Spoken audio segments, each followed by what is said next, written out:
حضرت سلمان فارسی سے کوئی پوچھتا کہ تمہارا نام کیا ہے اور تمہارے باپ کا نام کیا ہے، تو وہ جواب میں کہتے سلمان بن اسلام، میں سلمان ہوں اور میں اسلام کا بیٹا ہوں۔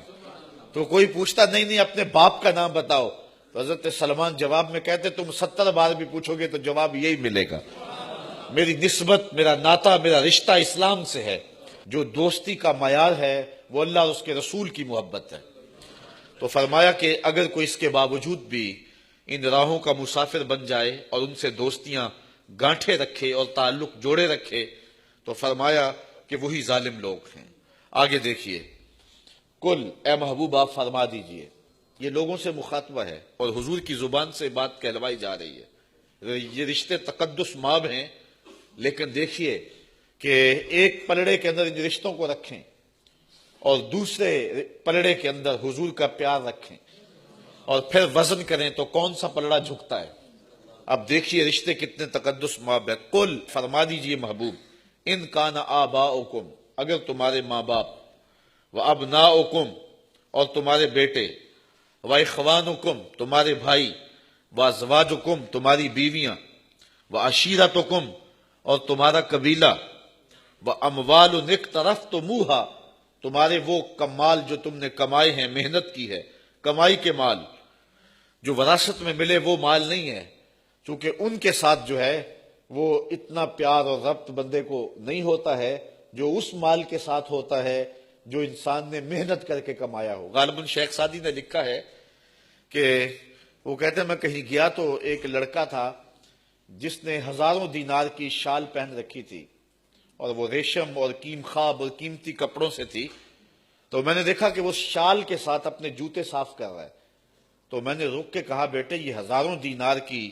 شال ہے اور اس کے ساتھ تم 2 آنے کے جوتے صاف کر رہے ہو؟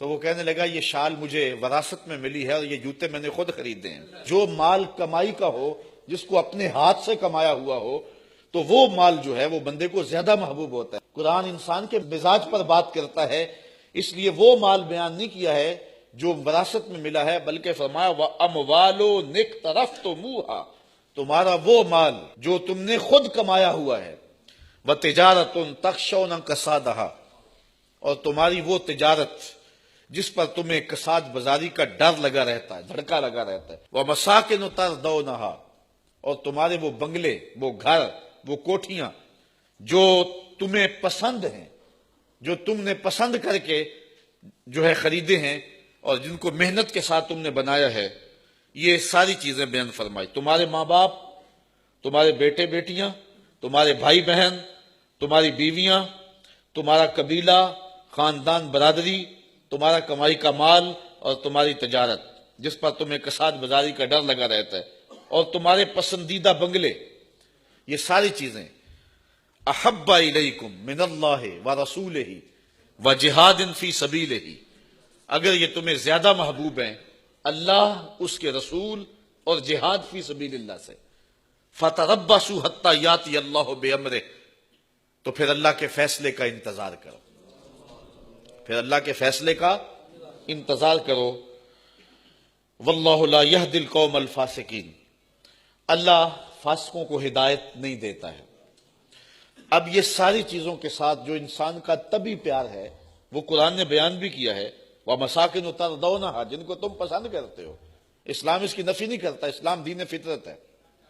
باپ کے ساتھ جو فطری اور طبعی پیار ہے اسلام نے اسے نہیں روکا ہے۔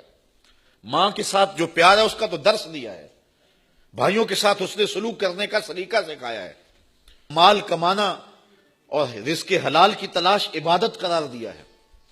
اچھا گھر، اچھی سواری اور اچھی بیوی یہ انسان کی خوش بختی قرار دیے گئے ہیں۔ اسی طرح بہن بھائیوں کے ساتھ حسن سلوک کرنا، تجارت جو ہے یہ سچی تجارت کرنے والے کو اعزاز دیا گیا۔ التاجر الصدوق مع الانبیاء یوم القیامہ، سچا تاجر قیامت کے دن نبیوں کے ساتھ اٹھایا جائے گا۔ قرآن نے ان چیزوں کی نفی نہیں کی ہے، ان کی محبت فطری طور پہ ہے۔ انسان جب تھکا ماندہ گھر آئے تو اپنا گھر دیکھ کے اس کو خوشی تو ہوتی ہے، کوئی کہے کہ نہیں مجھے اچھا نہیں لگتا، یہ تو عجیب بات ہے، گھر دیکھ کے مسرت تو ہوگی۔ جب سکول سے بچے آئیں تو باپ لپٹ کے ان کا ماتھا چومنا چاہتا ہے، یہ فطرت ہے۔ ماں کے قدم چومنے کو جی چاہتا ہے، کوئی نالائق ہو تو الگ بات ہے۔ بیوی کے ساتھ قلب کی رغبت اور میلان، یہ ایک فطری بات ہے۔ حضور نے ارشاد فرمایا کہ نکاح سے جو رشتہ پیدا ہوتا ہے اس سے زیادہ محبت کا کوئی جوڑ ہی نہیں ہے۔ اگر پیار کرنا ہے تو پھر بیوی کا روپ بہترین روپ ہے، اور یہ ترغیب ہمیں دی گئی ہے کہ اتنا پیار کرو کہ نظر کسی اور سمت اٹھنے ہی نہ پائے۔ یہ درس دیا گیا، یہ سبق دیا گیا ہے۔ اسی طرح انسان کے مال کی طرف، جیب میں پیسے ہوں تو دل کو تسکین تو ہوتی ہے، خالی ہو تو کوئی آج تو پاس نہیں بٹھانے کے لیے تیار ہوتا ہے۔ تو یہ ساری چیزوں کے ساتھ انسان کا جو تعلق ہے، انسان کا جو ربط ہے، برادری ہے، وعشیرتکم تمہارا خاندان ہے، قبیلہ ہے، برادری ہے، تو انسان کو اپنے قبیلے برادری کے ساتھ ایک گنا تعلق ہے، اور وہ اپنوں میں بیٹھ کر کے اپنائیت محسوس کرتا ہے، اسے خوشی ملتی ہے۔ یہ ایک فطری بات ہے، اسلام نے، قرآن نے اس کی نفی نہیں کی ہے۔ لیکن کہیں ایسا نہ ہو کہ ان چیزوں کا پیار آگے چلا جائے اور رسول کریم کا پیار پیچھے آ جائے۔ یہ بس دیکھنا ہے، احتیاط کرنی ہے، کہیں ایسا نہ ہو کہ برادری آگے چلی جائے اور دین پیچھے چلا جائے، ایسا نہ ہو کہ گھر آگے چلا جائے اور اللہ کا گھر پیچھے چلا جائے، یہ نہ ہو۔ بس فرمایا کہ اگر یہ چیزیں اللہ، اس کے رسول اور جہاد فی سبیل اللہ سے تمہیں زیادہ محبوب ہیں تو پھر کیا ہے؟ فَتَرَبَّصُوا حَتَّىٰ يَأْتِيَ اللَّهُ بِأَمْرِهِ، پھر اللہ کے فیصلے کا انتظار کرو۔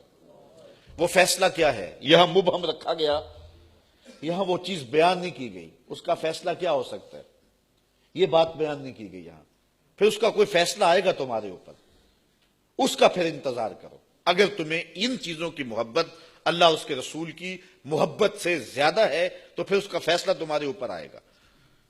اور وہ فیصلہ کیا ہے؟ عذاب الہی کی وہ صورت کیا ہے، وہ رنگ کیا ہے؟